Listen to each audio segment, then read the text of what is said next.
বন্ধুরা, সপ্তাহের প্রথম দিনের খেলার খবরে আমি মৌসুমী রয়েছি আপনাদের সঙ্গে। শুরু করছি আজকের খেলা আর খেলা। ফুটবলের ডায়েরি নিবেদন করছে সংবাদ প্রতিদিন।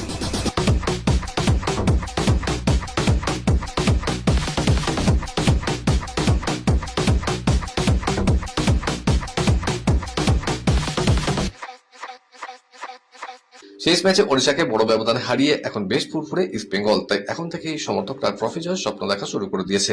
তবে আগামীকাল আরো একটা বড় লড়াই অপেক্ষা করছে লাল হলুদের সামনে। আবার একটা ম্যাচে আগামীকাল মুম্বাইয়ের মাটিতে ইস্ট বেঙ্গলকে মাঠে নামতে হচ্ছে মুম্বাই সিটির বিরুদ্ধে। আগামীকাল শক্তিধর প্রতিপক্ষ হলেও লাল হলুদ সমর্থকদের মতো কোচ অস্কারও এখন একটাই স্বপ্ন দেখছেন, চলতি টুর্নামেন্টে 9 ম্যাচে 18 পয়েন্ট অস্কার ব্রিগেডের, আরো 4টে ম্যাচ বাকি, কার্যত নকআউট পরিস্থিতি। প্রতিটি ম্যাচে ফাইনাল, ব্যারিকেড টপকাতে পারলে উৎসবে ভাসবে লেসলি ক্লডিয়াসের স্মরণে। কাজটা কঠিন, তবে অসম্ভব নয়। আপাতত সবকিছু ভুলে মুম্বাই ম্যাচে ফোকাস করা উচিত স্প্যানিশ কোচের। জিতলে সাউলদের কাছে এই ম্যাচ টার্নিং পয়েন্ট হতেই পারে। গোয়া নেহরু স্টেডিয়ামে ওড়িশাকে বস বানিয়েছে ইস্ট বেঙ্গল। তবে মনে রাখা উচিত, ওড়িশা ও মুম্বাইয়ের শক্তির ফারাক অনেকটাই। জনি কাউকো, পেরেরা ডিসুজা যুব ভারতীতে মোহনবাগানকেও হারিয়ে গেছে, তাই অস্কারের কাছে রক্ষণের ফরমেশন অবিলম্বে বদলানো দরকার। কলকাতা ফুটবলের ঐতিহ্যের অন্যতম ধারক বাহক এই ক্লাব। ইস্ট বেঙ্গল মোহনবাগানের সঙ্গে একা শোনা উচ্চারিত হয় তাদের নামও, কিন্তু আর্থিক দুর্দশায় ডুবে রয়েছে মাওয়াডার। দলের হেড কোচ মেহরাজ উদ্দিন ওয়ারু ভুলে গিয়েছেন ঠিক কতটা বেতন বকেয়া রয়েছে তার। বেতন বকেয়া থাকায় শুক্রবার অনুশীলনে অনেক কাঠখড় পুড়িয়ে চলতি আইসিএলে খেলতে নেমেছে 7 আলু শিবির। কিন্তু আর্থিক সংকটের ছবিটা খুব স্পষ্টভাবে ফুটে উঠছে মাঠে নেমে দলের পারফরমেন্সে। টানা 7 ম্যাচ হারতে হয়েছে ইস্ট বেঙ্গলের বিরুদ্ধে, হজম করতে হয়েছে 7 গোল। পয়েন্ট টেবিলে সকলের নিচে পড়ে রয়েছে মোহামেডান, মাথার ওপর ঝুলছে অবনমনের খাড়া। দিন 10 পরে পরবর্তী ম্যাচ খেলবেন আজসামরা। কিন্তু শুক্রবার দেখা গেল ফুটবলারদের কেউই অনুশীলনে আসেননি। তাদের স্পষ্ট দাবি, বেতন না পেলে কেউ মাঠে নামবেন না। কোচিং স্টাফরা অবশ্য এসেছিলেন।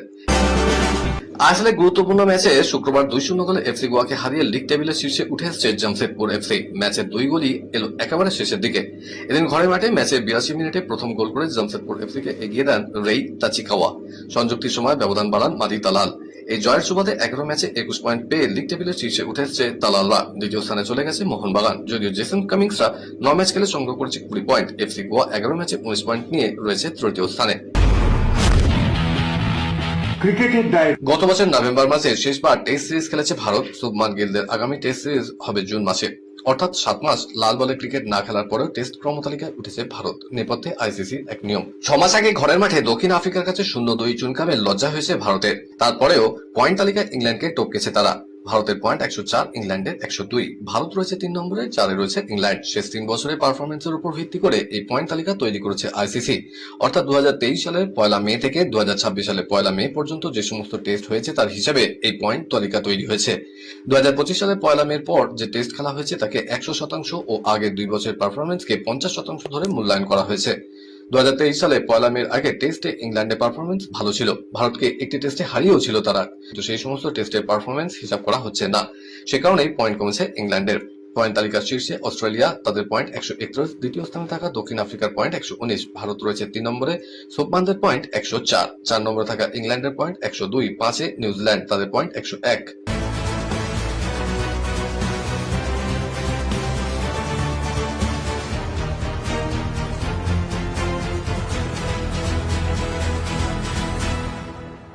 তিনি নিজে আইপিএল এর সঙ্গে যুক্ত। এখন সানরাইজার্স হায়দ্রাবাদের স্পিন বোলিং কোচ হিসেবে কাজ করছেন, কিন্তু আইপিএল এর মতো ব্যাটিং বিক্রমের ধাঁচে ক্রিকেট না পাচ্ছেন কিংবদন্তি স্পিনার মুথাইয়া মুরলীধরনের। তিনি সাফ বলে দিচ্ছেন, আজকের দিনে যে পরিবেশ পরিস্থিতি তৈরি করা হয়েছে সেটা বোলারদের উপর প্রহসন। তার মতে বর্তমান ক্রিকেট আসলে পুরোটাই ব্যবসা এবং বিনোদন কেন্দ্রিক হয়ে দাঁড়িয়েছে। আজকের দিনে ক্রিকেট অনুরাগীরা পুরোপুরি বিনোদন কেন্দ্রিক, সবাই খালি 6-4 দেখতে চায়। সেজন্যই আইপিএল এর মতো টুর্নামেন্ট এভাবে চলছে। তাছাড়া যেভাবে একজন অতিরিক্ত ব্যাটার আসছে এবং খেলছে, তাতে আরো ব্যাটাররা আগ্রাসিভ ব্যাটিং করতে পারছে। কোন দলই খারাপ রান করছে না। আইপিএল শুরুর আগে চোটের জন্য ছিটকে গিয়েছেন কেকেআর একাধিক পেসার। সে সময় বদলির খোঁজে বেশ কয়েকজন বোলারকে ট্রায়ালে ডাকা হয়। সেখানে ছিলেন তামিলনাড়ুর অম্বরীশও। বছর 19-এর এই পেসার সম্প্রতি ভারতের অনূর্ধ্ব 19 বিশ্বকাপ জয়ে বড় ভূমিকা নিয়েছিলেন, তবে ট্রায়ালে শিখে ছাড়েনি অম্বরীশে। অবশেষে কেকেআর ম্যাচের 2 দিন আগে অম্বরীশকে দলে দিল সানরাইজার্স। এবার আইপিএল এর শুরুতে হার্ষেল প্যাটেল, জয়দেব উনাদকাটের মতো চেনা মুখের উপর ভরসা করেছিল তারা। তবে দুই পেসার ব্যর্থ হওয়ায় প্রফুল্ল হিঙ্গে, সাকিব হোসেনের মতো অনামিকে সুযোগ দেয় টিম ম্যানেজমেন্ট। ভরসার দাম দিয়েছেন দুই তরুণী। আপাতত 9 ম্যাচে 12 পয়েন্ট নিয়ে যে প্লে অফের দৌড়ে স্বস্তিতে রয়েছে সানরাইজার্স, তার নেপথ্যে অবদান রয়েছে তাদেরও। সর্বকনিষ্ঠ ক্রিকেটার হিসেবে অর্থাৎ একেবারে অল্প বয়সে আন্তর্জাতিক ক্রিকেটে অভিষেক করার নিরিখে বিশ্বের 1 নম্বর প্লেয়ার পাকিস্তানের হাসান রাজা। এইভাবে 15 বছর 116 দিন বয়সে আন্তর্জাতিক ক্রিকেটে পা রেখেছিলেন বাংলাদেশের মোহাম্মদ সারিফ। সবচেয়ে অল্প বয়সে আন্তর্জাতিক ক্রিকেটে পা রাখা প্লেয়ারদের তালিকায় দ্বিতীয় স্থানে রয়েছেন তিনি। এর রেকর্ড ভাঙার সুযোগ রয়েছে বৈভব সূর্যবংশীর। বর্তমানে আন্তর্জাতিক ক্রিকেটে অভিষেক করতে হলে ন্যূনতম বয়স 15 বছর হওয়া দরকার। গত মার্চ মাসেই 15 বছরের সীমিতে পা রেখেছেন বৈভব। এবারে ইন্ডিয়ান প্রিমিয়ার লিগ শেষ হলেই হয়তো টিম ইন্ডিয়ায় নিজের জায়গা পাকা করে নিতে পারেন বৈভব সূর্যবংশী। আর সেটা হলে 15 বছর 116 দিনে আন্তর্জাতিক ক্রিকেটে অভিষেক হওয়ায় বিশ্বের দ্বিতীয় ব্যাটসম্যান মোহাম্মদ শরীফের রেকর্ড ভেঙে গুড়িয়ে দেবেন বৈভব সূর্যবংশী। গুজরাট টাইটান্সের বিরুদ্ধে এক নয়া ইতিহাস কায়েম করলেন বিরাট কোহলি। কাগিজো রাবাডার 1 ওভারে তিনি লাগাতার 5টি বাউন্ডারি হাঁকিয়েছেন। এই ওভার থেকে বিরাট মোট 21 রান সংগ্রহ করেছেন। ইতিপূর্বে আইপিএল টুর্নামেন্টে আর কোনো ব্যাটার একই ওভারে 5 কিংবা তার বেশি বাউন্ডারি হাঁকাতে পারেননি। যদিও আরসিবির হয়ে মাত্র 2 ব্যাটারই এই কৃতিত্ব অর্জন করতে পেরেছেন। আইপিএল এ রাজস্থান রয়্যালসের প্রধান কোচের দায়িত্ব সামলান কুমার সাঙ্গাকারা। এবার শ্রীলঙ্কা ক্রিকেটেও নতুন দায়িত্বে তিনি। সরকারের হস্তক্ষেপে সভাপতি সহ শ্রীলঙ্কা ক্রিকেট বোর্ডের সব পদাধিকারীকেই পদত্যাগ করতে হয়েছে। এই পরিস্থিতিতে শ্রীলঙ্কার ক্রিকেট চালাতে 9 সদস্যের কমিটি করেছে সে দেশের সরকার। সেই কমিটিতে রয়েছেন সাঙ্গাকারা। খেলার খেলাতে সময় হয়ে গেছে এখন একটা ছোট্ট ব্রেকের। ফিরছি ব্রেকের পর, দেখতে থাকুন খেলা আর খেলা।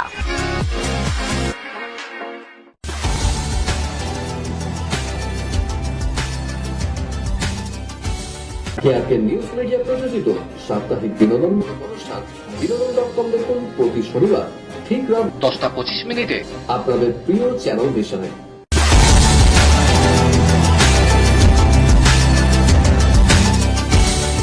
ব্রেকের পর ফিরে এলাম খেলা আর খেলাতে। বিদেশের ডায়েরি। আসন্ন বিশ্বকাপ ফুটবল প্রতিযোগিতায় পর্তুগাল স্বপ্ন দেখতে শুরু করেছে ট্রফিটা তারকা ফুটবলার ক্রিস্টিয়ানো রোনাল্ডোর হাতে পাওয়া যাবে। পর্তুগালের রোনাল্ডো এই নিয়ে 6 বার বিশ্বকাপ ফুটবলে খেলতে নামছেন। এবারে বিশ্বকাপে পর্তুগালের কোচ রোবার্তো মার্টিনেজ শক্তিশালী দল গড়েছেন। রোনাল্ডো হাতে এখনো পর্যন্ত বিশ্বকাপের ট্রফি শোভা পায়নি। মিডফিল্ডার ব্রুনো ফার্নান্ডেজ আশাবাদী, তার মতে রোনাল্ডোর অবদানের যথাযথ স্বীকৃতি দিতে পারবে দল। ব্রুনো ফার্নান্ডেজ বলেছেন, রোনাল্ডো যদি শেষ বিশ্বকাপ জিতে কেরিয়ার শেষ করতে পারে তা হবে এক অসাধারণ কৃতিত্ব। গত মরশুম ট্রফি শূন্য ছিল রিয়াল মাদ্রিদ। এবারও একই অবস্থা হতে আর একটা ম্যাচ বাকি। বার্সেলোনা পরের ম্যাচ জিতলেই লা লিগা হাতছাড়া হয়ে যাবে। মরশুমের মাঝপথে জাবি আলোনসোকে সরিয়ে আরবেলাকে দায়িত্ব দেওয়া হয়, তাতে লাভের লাভ কিছু হয়নি। আগামী মরশুমে হোসে মরিনো, ফ্রান্সের কোচ দিদিয়ের দেশো থেকে ইউর্গেন ক্লপ সহ অনেকের নামই বেছে রেখেছেন কিলিয়ান এমবাপে, ভিনিসিয়াস জুনিয়রের ক্লাব। সেই তালিকা এবার জুড়ে গেল স্ক্যালোনির নাম। মরশুম শেষ হলে যে আলভারো আরবিওলের চাকরি যাচ্ছে সেটা এক প্রকার নিশ্চিত। সেই জায়গায় কি রিয়াল মাদ্রিদের কোচ হচ্ছেন লিওনেল স্ক্যালোনি? আর্জেন্টিনার বিশ্বকাপ জয়ী কোচকে নিয়ে জল্পনা তুঙ্গে। এবার বিশ্বকাপে লিওনেল মেসিদের ডাগআউটে দেখা যাবে স্ক্যালোনিকে। তারপরে স্ক্যালোনিকে স্পেনে নিয়ে আসার জন্য মরিয়া রিয়াল। মাদ্রিদ ওপেনে ফাইনালে উঠে একসঙ্গে নোভাক জোকোভিচ, রজার ফেডারার এবং রাফাল নাদালের কীর্তি স্পর্শ করলেন ইয়ানিক সিনার। ফ্রান্সের আর্থার ফিল্ডসকে সেমিফাইনালে 6-2, 6-4 ব্যবধানে হারিয়েছেন বিশ্বের 1 নম্বর টেনিস খেলোয়াড়। মাদ্রিদ ওপেনে ফাইনালে ওঠার সঙ্গে সঙ্গে একটি কীর্তিও গড়েছেন তিনি। বিশ্বের 4র্থ খেলোয়াড় হিসেবে 9টি এটিপি মাস্টার্স প্রতিযোগিতার ফাইনালে উঠলেন ইতালির তারকা। 24 বছরের সিনারের আগে এই কৃতিত্ব ছিল জোকোভিচ, ফেডারার এবং নাদালের। 25 বছর পূর্ণ হওয়ার আগে প্রতিটি মাস্টার্স প্রতিযোগিতার ফাইনালে উঠে বিশ্ব রেকর্ড গড়েছেন সিনার। এত কম বয়সে কেউ এমন কৃতিত্ব দেখাতে পারেননি। এক্ষেত্রে 2013 সালে জোকারের করা বিশ্ব রেকর্ড ভেঙেছেন তিনি। 2013 সালে সাংহাই ওপেনের ফাইনালে উঠে নজির করেছিলেন বিশ্বের প্রাক্তন 1 নম্বর খেলোয়াড়। সিনার এই কৃতিত্ব অর্জন করলেন 24 বছর 256 দিনে। চলতি আইপিএলে এখনো পর্যন্ত একটি ম্যাচও খেলেননি, তার উপর ডাগআউটে নয়। কেন মিসিং এমএস ধোনি? প্রশ্নে জেরবার চেন্নাই সুপার কিংস হিসেবে। তাহলে কি শেষ আইপিএল খেলে ফেলেছেন ক্যাপ্টেন কুল? নানা মহলে নানা রকম প্রশ্ন। এবার ধোনির ডাগআউটে না থাকার কারণ জানালেন মাইক হাসি। ধোনির আত্মত্যাগের কথা তুলে ধরে সিএসকে ব্যাটিং কোচ বলছেন, ইচ্ছাকৃতভাবে ডাগআউটে না থাকার সিদ্ধান্ত নিয়েছেন চেন্নাইয়ের প্রাক্তন অধিনায়ক, যাতে দলের ফোকাস না সরে যায়। হাসি বলছেন, এমএস ধোনি বরাবরই টিম কেন্দ্রিক, আদ্যপান্ত টিম ম্যান, সবসময় দলের সেরাটাই চায়। ভাবছিল ডাগআউটে থাকলে দলের ফোকাস নষ্ট হতে পারে, ক্যামেরা ওর দিকেই বেশি তাক করা থাকবে, সমর্থকরা ওর হয়ে গলা ফাটাবে। ও চেয়েছিল দল বিনা দ্বিধায় খোলা মনে খেলুক। আসন্ন বিশ্বকাপের ঠিক আগে ফুটবলারদের চোট আঘাত চিন্তায় ফেলেছে স্প্যানিশ শিবিরকে। সবথেকে বেশি চিন্তা লামিনে ইয়ামালের চোট নিয়ে। ইতিমধ্যেই বার্সেলোনা শিবির জানিয়ে দিয়েছে ইয়ামাল মরশুমের বাকি ম্যাচগুলো খেলতে পারবেন না। এ তো গেল একটা দিক। কিন্তু বিশ্বকাপে কি সম্পূর্ণ সুস্থ ইয়ামালকে পাওয়া যাবে? বার্সেলোনার কোচ হান্সি ফ্লিক অবশ্য আশার কথাই শুনিয়েছেন। তিনি বলছেন, স্প্যানিশ জাতীয় দলের চিকিৎসকদের সঙ্গে আমার কথা হয়েছে, প্রতিদিনই আমরা ওর খোঁজ নিচ্ছি। চিকিৎসকরা জানিয়েছেন ইয়ামাল দ্রুত সুস্থ হয়ে উঠছেন। সম্পূর্ণ সুস্থ হওয়ার জন্য পর্যাপ্ত সময় ইয়ামালের হাতে আছে। আশা করছি ও বিশ্বকাপ খেলবে। ইয়ামালকে অন্তত 5 সপ্তাহ মাঠের বাইরে থাকতে হবে। কলকাতার ডায়েরি। এবারকার আইপিএলে বেশ হতাশাজনক ফল করেছে কলকাতা নাইট রাইডার্স। তবে এই ব্যর্থতা কেটে যাবে বলে আশাবাদী সিএবি প্রেসিডেন্ট তথা প্রাক্তন ভারত অধিনায়ক সৌরভ গাঙ্গুলি। আইপিএল নিয়ে প্রশ্ন করা হলে তিনি বলেন, everything is possible in sport. কিন্তু ইতিহাসে বহু টিমই 6টা-7টা ম্যাচ পরপর জিতে ফাইনাল খেলেছে। আমরা এবার এসএ টি20তে 6টা পরপর জিতে ফাইনাল খেলেছি। Nothing is impossible. ইঞ্জুরিজ ছিল, পাতিরা বোলিং এর ইঞ্জুরি ছিল। Everything is possible in sport. খেলার খেলা আজকের মতো এই পর্যন্তই। আবার দেখা হবে আগামীকাল ঠিক এই সময় এই চ্যানেলে। টাটা।